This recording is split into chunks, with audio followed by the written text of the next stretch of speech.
ভূমিকম্প হলে কিছুবার ত্রিভুজের ভিতর ঢুকতে হয়। কি ভূমিকম্প হলে কি?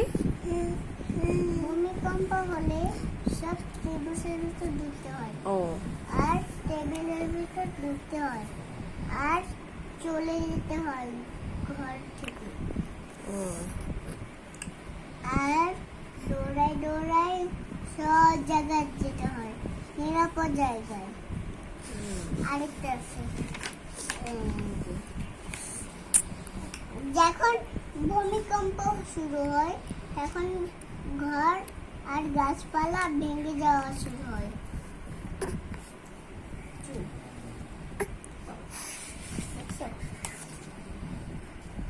আর যখন ভূমিকম্প শুরু হয় তখন একটি প্রবিশ্ব শুরু হয়। 3